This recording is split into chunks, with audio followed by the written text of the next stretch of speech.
पूछ रहे हैं महाराज जी, आपका जन्म क्यों हुआ है? स्वप्न है जन्म तो महाराज जन्म ही नहीं हुआ, अजन्मा है महाराज, जन्म ही नहीं हुआ, स्वप्न है, ये सत्य नहीं। मैं अजन्मा हूं, मैं निर्विकार हूं, पर विकारी शरीर को स्वीकार करने के कारण विकारी जैसा दिखता हूं। जन्म मरण युक्त शरीर को स्वीकार करने के कारण जन्म मरण वाला दिखाई देता हूं। वस्तुतः मैं अजन्मा हूं, मैं निर्विकार हूं। तो अभी हम आपको स्वप्न में देख रहे हैं। आप देख रहे हैं ये जो प्रेमानंदधारी शरीर है, ये स्वाप्निक है, ये सत्य नहीं है, ये न था न रहेगा, ये बीच में भास रहा है, कुछ समय बाद इस स्वप्न की तरह मिट जाएगा, इसका कोई अस्तित्व नहीं रहेगा। मेरा अस्तित्व था, मेरा अस्तित्व है, मेरा अस्तित्व रहेगा। हजारों घरों में हजारों प्रतिबिंब पड़ रहे हैं तो हजारों सूर्य थोड़ी हो गए, सूर्य तो एक ही है। घरों के नाश से सूर्य का नाश थोड़ी हो गया, वो तो अविनाशी चमक रहा है। महाराज जी, आप स्वरूप से बात कर रहे हैं। जान जाओ तो जान जाओ, ना जान पाओ तो बस अभी इतना ही है। अब इसके आगे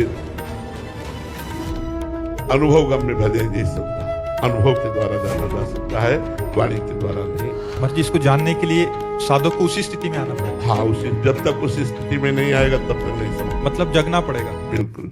कोई त्रिभुवन में जिसकी रक्षा नहीं कर सकता, उसकी रक्षा के लिए माँ भवानी दुर्गा अपना भयानक रूप धारण करके महिषासुर आदि दैत्यों का मर्दन करती है। एक दुर्गा रूप में जब हरि प्रकाशित होते हैं तो त्रिभुवन में कोई सामने खड़ा होने वाला नहीं होता। माँ भवानी जिस समय अपने स्वरूप में आती, किसी की ताकत नहीं है। ये शुंभ निशुंभ इतने बलवान दैत्य थे, त्रिभुवन में कोई इनका बाल बांका भी नहीं कर सकता। स्मरण किया समस्त देवताओं ने तो भगवान से ही शक्ति का प्रादुर्भाव हुआ। इतना सुंदर रूप माँ भगवती का। शुंभ निशुंभ के पार्षद घूमते रहते थे, उन्होंने देखा, जाके बताया कि आपके महल में जितनी सुंदरियां उसकी दासी बनने योग्य भी नहीं, ऐसी सुंदरी का हमने दर्शन किया। बोले मेरा जाके परिचय बताओ। बोले ऐसा नहीं लगता कि आपके परिचय बताने से केवल आ जाएगी। तो उनका अगर ऐसा नहीं तो केश कर्षण निर्धुता गौरवा माँ गरिष्यति, उसके गौरव को धूल में मिलाते हुए बाल पकड़कर घसीट कर हमारे पास लाओ। मार्कंडेय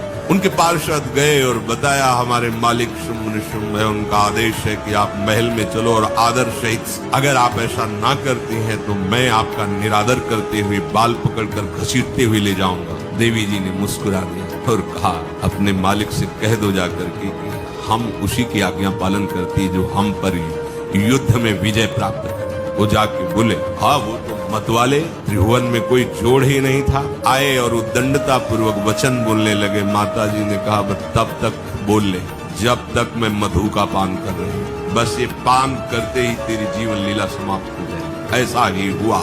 जो ही पान करके सिंह पर सवार होकर गर्जना की, सारा का सारा अहंकार धूल दूसरी रुपये काट के फेंक दिया।